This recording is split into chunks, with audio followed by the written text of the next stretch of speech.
Salut à tous, bienvenue sur Manga Decrypt pour ce court format qui est à la découverte d'un nouvel animé qui nous permet de vous faire découvrir un animé relativement récent et pas assez connu pour ce qu'il est, selon nous bien sûr. Bon, cette fois on va parler de Seishun Butaharo no Bunny Girl, on vous donnera les infos techniques puis un synopsis avec notre avis bien sûr, le tout sans spoil puisque le but étant que vous alliez checker l'animé par vous-même. Allez c'est parti.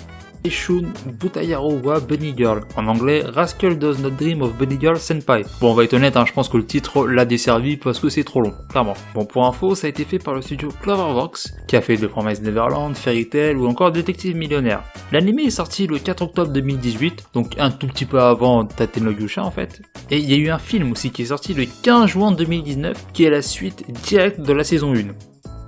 Et cette fois, c'est un shoujo, parce que oui, on regarde pas que des shonen chez Manga Decrypt, on est assez diversifié. Alors là, on va parler de Sakuta Asuyama, un lycéen en première qui est confronté au syndrome de la puberté, qui a un mystérieux phénomène produit par un ado, lorsqu'il est confronté à une situation qui le bouleverse au plus haut point. Or justement, c'est le cas de Mai Sakurajima, une aînée de son lycée qui devient de plus en plus invisible aux yeux des gens. Alors, il se trouve qu'il la remarque un jour dans une bibliothèque alors qu'elle est déguisée en Bunny Girl, pour vérifier que y a encore des gens qui pouvaient la voir.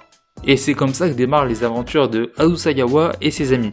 C'est un anime assez attachant je trouve, avec un rythme posé et c'est assez sympathique à voir. On n'est pas du tout dans le shoujo classique avec un héros et une armée de persos féminins qui lui courent après pendant qu'il comprend rien. Non, là, le héros et l'héroïne d'ailleurs ne jouent pas aux innocents, au contraire, ils sont assez cash et matures.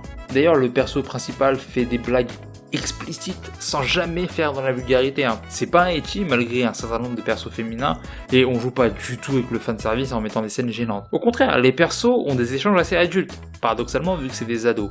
On s'attache assez vite, en tout cas je me suis attaché assez vite, et ça peut être assez intense émotionnellement parlant, donc des fois faut s'accrocher quand même. Bon, le point fort de cet animé et du film qui fait suite d'ailleurs, c'est qu'on joue pas du tout sur l'aspect physique, mais sur l'aspect sentimental, en mêlant humour et drame avec une touche de paranormal. Voilà, c'est très bien dosé et très bien amené je trouve.